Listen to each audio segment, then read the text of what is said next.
अब हम लोग बात करते हैं शोध का महत्व पर।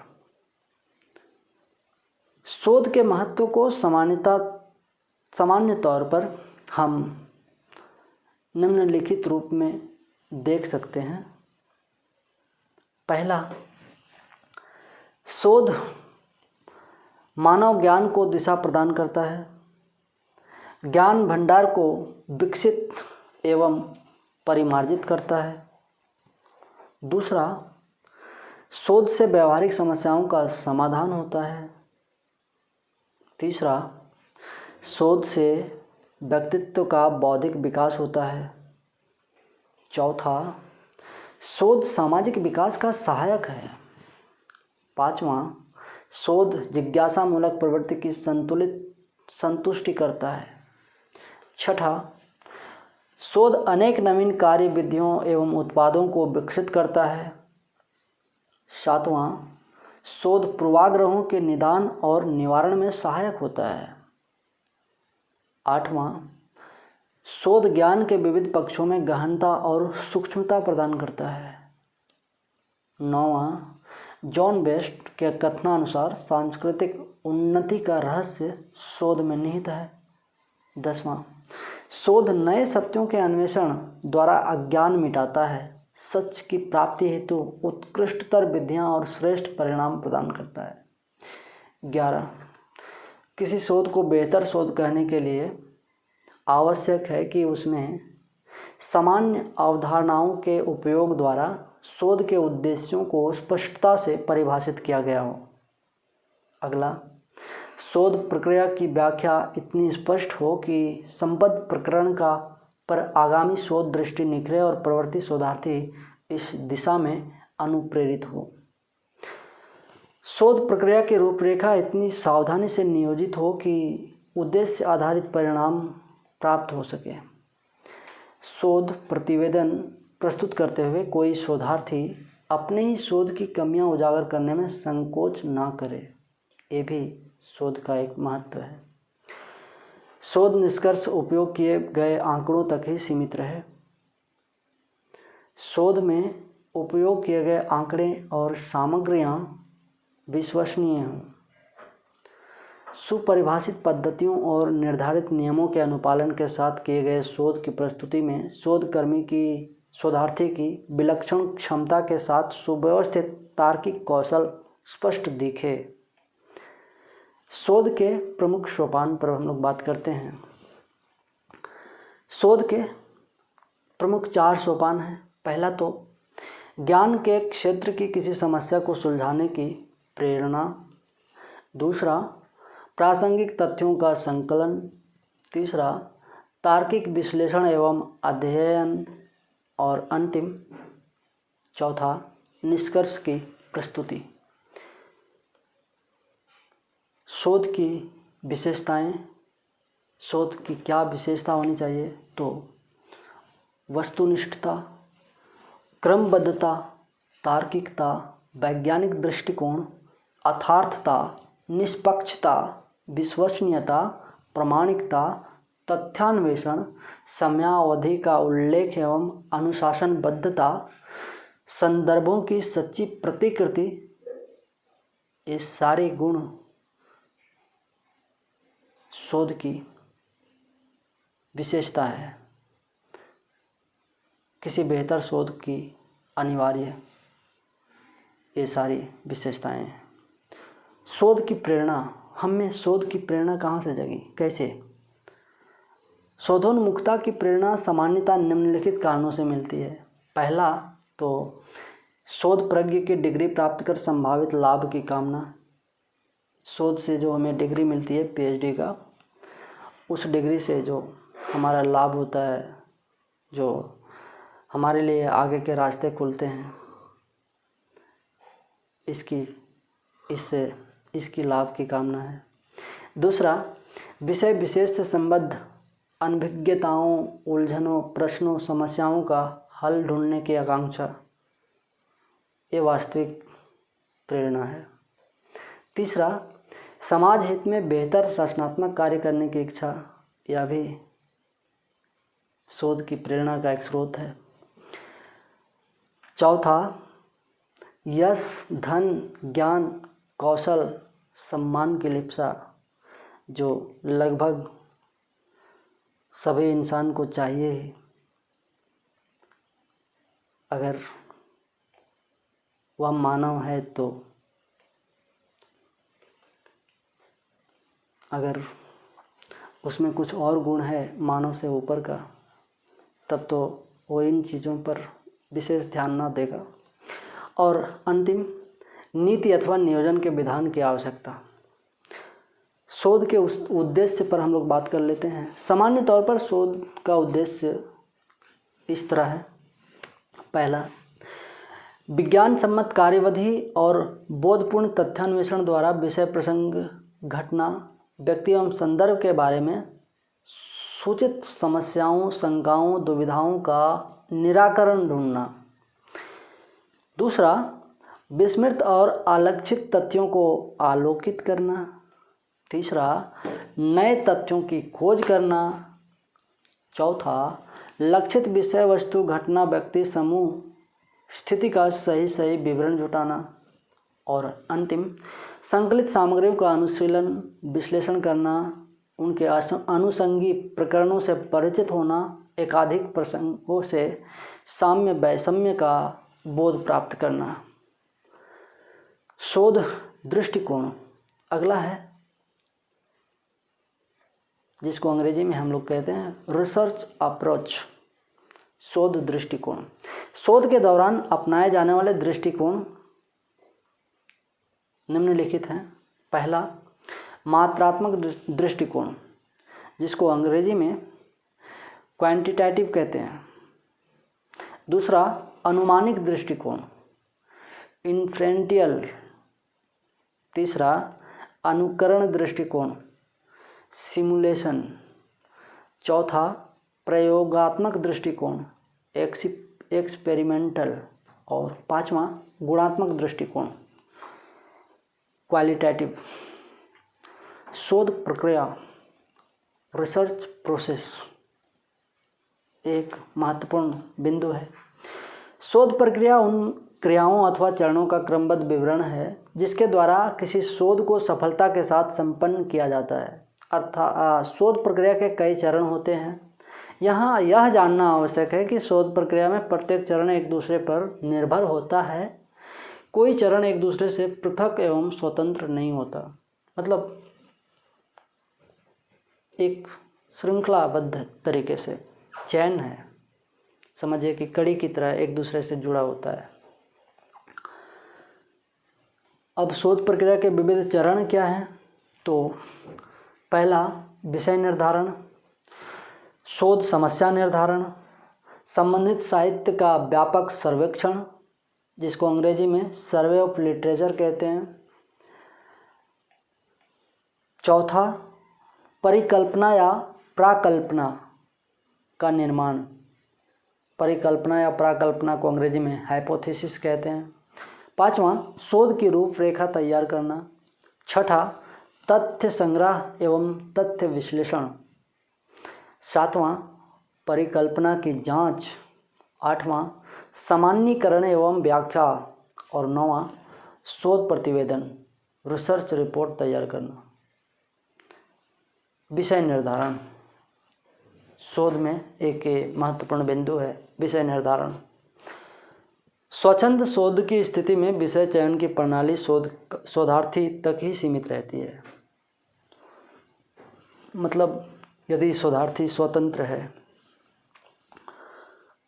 उसे उस शोध में किसी संस्था की आवश्यकता नहीं है, स्वतंत्र रूप से शोध कर रहा है किसी विषय पर, तब तो वो स्वतंत्र है विषय का निर्धारण के लिए, विषय चयन के लिए, कौन से विषय पर वो शोध करेगा। लेकिन शोधकर्ता स्वयं अपना विषय तय करता है उस स्थिति में। लेकिन शोध योजनाबद्ध तरीके का हो, उसकी कोई संस्थानिक संबद्धता हो, किसी शैक्षिक संस्था से संचालित संपोषित हो, उस स्थिति में विषय की चयन प्रणाली संस्थानिक हो जाती है। फिर शोध हेतु शोधार्थी को विषय वह संस्था देती है। सूचीबद्ध चयन प्रणाली में विषय निर्धारित करते समय शोध पर्यवेक्षक और शोधार्थी की भूमिका महत्वपूर्ण हो जाती है। ऐसे प्रसंग में शोधार्थी और पर्यवेक्षक आपसी सहमति से शोध विषय निर्धारित करते हैं। उसके बाद शोध समस्या निर्धारण एक महत्वपूर्ण बिंदु होती है। शोध समस्या निर्धारण किसी शोध प्रक्रिया का सर्वाधिक महत्वपूर्ण पक्ष है। यह शोध प्रक्रिया का प्रथम सोपान है। जब तक समस्या हमारे सामने नहीं आएगा तो हम क्यों किसी विषय में जाएंगे शोध के लिए, अग्रसर क्यों होंगे हम किसी विषय में शोध करने को। समस्या होनी चाहिए ना, और शोध के माध्यम से हम जिसका हल ढूंढने की इच्छा करेंगे, चेष्टा करेंगे। तो समस्या निर्धारण महत्वपूर्ण बिंदु है इस शोध में। शोध समस्या सामान्य अर्थों में सैद्धांतिक या व्यवहारिक संदर्भों में व्याप्त वह कठिनाई होती है जिसका समाधान शोधार्थी अपने शोध के दौरान करना चाहता है। शोध समस्याएं निर्धारित करते समय हर शोधार्थी को निम्नलिखित बातों पर विशेष ध्यान रखना चाहिए। क्या है? कोई न कोई व्यक्ति, समूह अथवा संगठन हर वातावरण की समस्या से अवश्य ही संबद्ध रहता है। दूसरा, समस्या समाधान हेतु शोधकर्मी को कम से कम 2 कार्य प्रणालियों के साथ आगे बढ़ना चाहिए। कार्य प्रणाली से तात्पर्य उस तरीके से है जिसके अधीन संचालित एक या एक से अधिक मूल्य परिभाषित होते हैं। तीसरा, कार्य प्रणाली का प्रयोग करते हुए ध्यान रखना चाहिए कि हर समस्या के कम से कम 2 संभावित परिणाम सामने हों।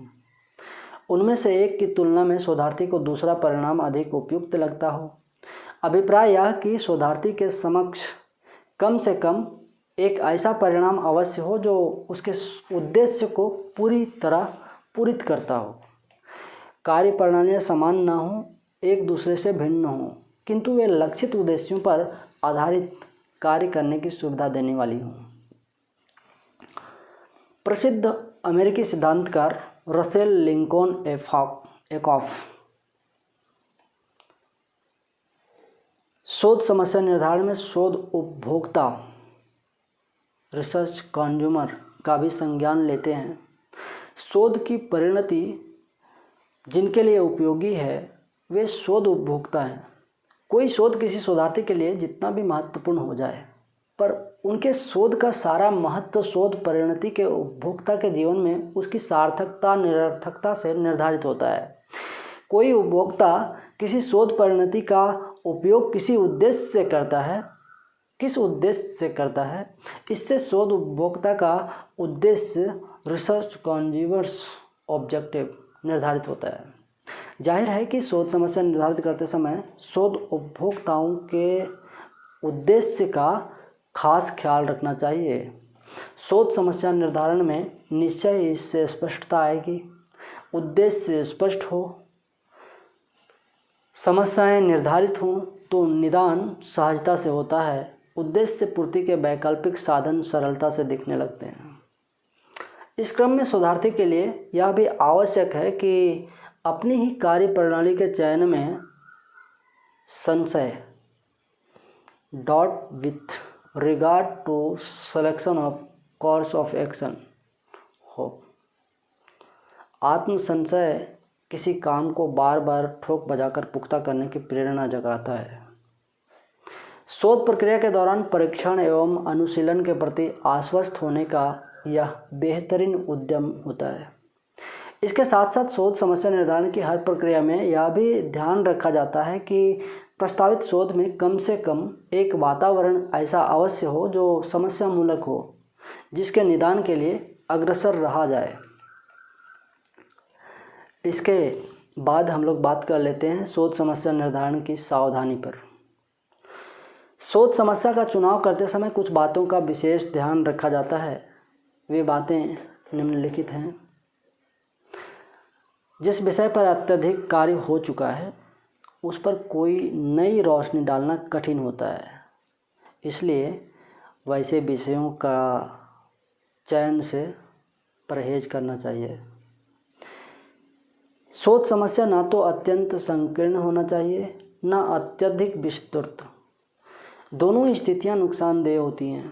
संकीर्णता की स्थिति में विषय प्रसंग पर कार्य करने की सुविधा नहीं होती, तो व्यापकता की स्थिति में लक्ष्य केंद्रित शोध की प्रेरणा नहीं जगती।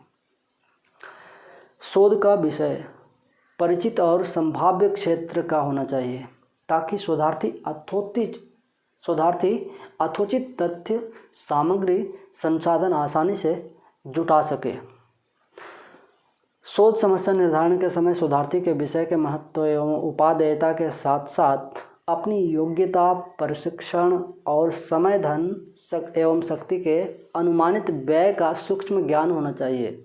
बहुत ही ज़रूरी है इसका। विषय निर्धारण से पूर्व पहले शोधार्थी को यथासंभव प्रारंभिक अन्वेषण कर लेने के बाद ही इस दिशा में आगे बढ़ना चाहिए। और अंतिम, विषय निर्धारण के समय शोधार्थी को अपनी क्षमता एवं विषय की जटिलता का विधिवत अनुशीलन कर लेना चाहिए। कोई औसत क्षमता का शोधार्थी कोई विवादास्पद विषय का चुनाव कर ले तो ऐसा शोध उनके लिए जंजाल बन सकता है। ऐसी स्थिति से हमें बचना चाहिए। अब हम लोग बात करते हैं शोध की रूपरेखा पर। शोध संकल्पना तैयार कर लेने के बाद हर शोधार्थी अपने अनुभवजन्य संकल्पना की जांच हेतु एक शोध प्रारूप बनाता है, जो शोध की रूपरेखा कहलाता है। यह क्रिया उस स्थापत्य अभियंता के उद्यम जैसा होता है जो भवन निर्माण से पूर्व तत्संबंधी सारी व्यवस्था करता है।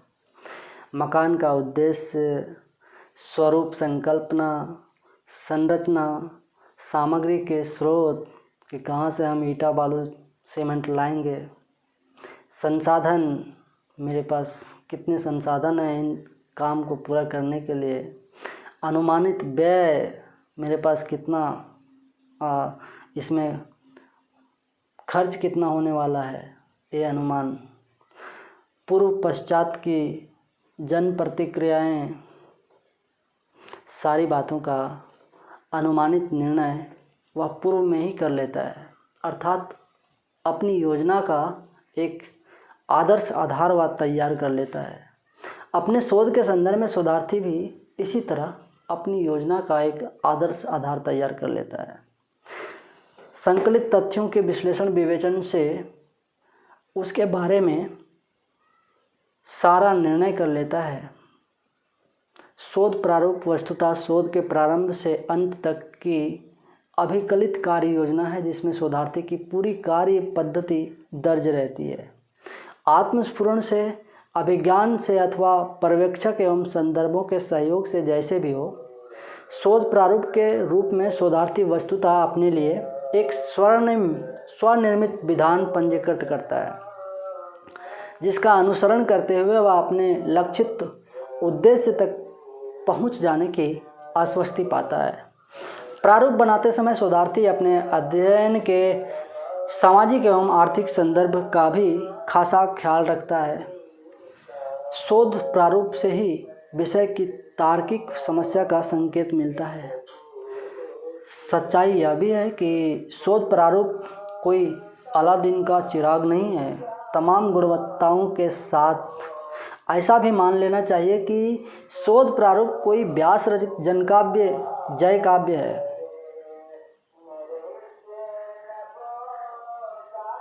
मतलब ऐसा नहीं मानना चाहिए कि व्यास रचित जय काव्य है जो किसी भी स्थिति में नहीं बदलेगा, जो कहीं है वह यहाँ है, जो यहाँ नहीं है वह कहीं नहीं है। ऐसा शोध प्रारूप में नहीं होता। ये भूलावा है, ये भूल है अगर ऐसा मानते हैं तो। शोध प्रारूप असल में आत्म संयम की एक कुंजी है। कभी कभी कोई ताला इस कुंजी से नहीं भी खुल सकता है, इसलिए इसे प्रारूप कहा जाता है। प्राप्त बोध, अनुभव एवं संदर्भ के सहारे बनाई गई यह कार्य योजना पूरे शोध के लिए पर्याप्त हो ही यह आवश्यक भी नहीं है। देश काल पात्र के अनुसार कार्य प्रगति के दौरान कभी कभी लक्षित उद्देश्य की प्राप्ति हेतु उस निर्धारित प्रारूप से इतर भी जाना पड़ सकता है। ऐसी स्थिति में किसी शोधार्थी को किसी धर्म संकट में नहीं पड़ना चाहिए कि हमने तो शोध प्रारूप में इन चीज़ों की चर्चा ही नहीं किया था और अब मुझे जाना पड़ रहा है शोध के दरमियान, तो ऐसी धर्म संकट में नहीं पड़ना चाहिए था। बेशक जा सकते हैं जब उसकी आवश्यकता है, उस तरफ जाने की ज़रूरत पड़ गई है। तो शोध प्रारूप शोध कार्य संपन्न करने का साधन है, साध्य नहीं। आचरण है, धर्म नहीं। शोध सामग्री एकत्र करने के क्रम में ऐसी असंख्य उलझनें उपस्थित हो जा सकती हैं जिनका तनिक भी भान प्रारंभ में नहीं होता। इसलिए शोध की रूपरेखा तैयार कर लेने के बाद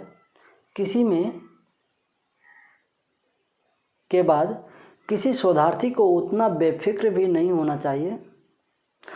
तथ्य संग्रह के मार्ग में उत्पन्न होने वाली सभी समस्याओं का संकेत प्रारंभ में नहीं भी मिल सकता है। शोध प्रारूप दरअसल शोध से पूर्व किए गए निर्णयों की एक ऐसी श्रृंखला है जो पूरे शोध कार्य के दौरान शोधार्थी की गतिविधियों को मार्ग निर्देश देती रहती है। निर्णय के क्रियान्वयन की स्थिति आने के पूर्व निर्णय निर्धारित करने की प्रक्रिया को रिसेल लिंकन एफॉक शोध प्रारूप कहते हैं। कह सकते हैं कि अपने संपूर्ण प्रभाव के साथ शोध प्रारूप एक व्यवस्था है जिसके द्वारा शोध के दौरान उपस्थित बेहिसाब विधियों की तामझाम से बचते हुए लक्ष्य केंद्रित संधान हेतु प्राप्त सामग्रियों और विश्लेषणों को समायोजित किया जाता है। शोध प्रारूप का उद्देश्य शोध प्रश्नों का उत्तर खोजने की तरकीब ढूंढना, शोध के दौरान उपस्थित असंगतियों को नियंत्रित करना होता है। इसके सहारे शोधार्थी उन स्थितियों को नियंत्रित करता है जिनके प्रभावों का अध्ययन वह नहीं करना चाहता। प्रारूप में तथ्य संग्रह के स्रोत, दस्तावेज, पुस्तक, सर्वेक्षण, पत्र, वेब लिंक, इंटरनेट आदि और अध्ययन का प्रकार, ऐतिहासिक, तुलनात्मक, मिश्रित आदि पद्धति की सूचनाएं रहती हैं। शोध की विधियों, सर्वेक्षण विधि, सांख्यिकी विधि आदि तक शोध के विभिन्न चरणों के निर्धारित समयावधि का उल्लेख भी यथासंभव वहाँ होता है। शोध प्रारूप अपने नामानुकूल प्रारूप ही होता है, पर इसमें इतना लोच होता है कि प्रयोजन पड़ने पर, मतलब ज़रूरत पड़ने पर उसमें आवश्यक परिवर्तन किया जा सकता है। इसके अलावा अपनी संरचना में ही वह प्रामाणिकता, विश्वसनीयता, उचित अवधारणाओं के चयन में सावधानी के लिए दृढ़ एवं सुचिंतित होता है। उसकी संरचना परिस्थिति, प्रयोजन, उद्देश्य और शोधार्थी की क्षमता, समय, धन, शक्ति पर आधारित होती है और उसमें व्यवहारिक मार्गदर्शकों का समावेश किया जाता है। शोध विषय, शोधार्थी, शोध पर्यवेक्षक जिसको हम गाइड कहते हैं, तथा उपलब्ध सामग्री ही अंततः किसी शोध प्रारूप के निर्धारक तत्व होते हैं। इन्हीं घटकों की गुणवत्ता से शोध प्रारूप और शोध की गुणवत्ता रेखांकित होती है।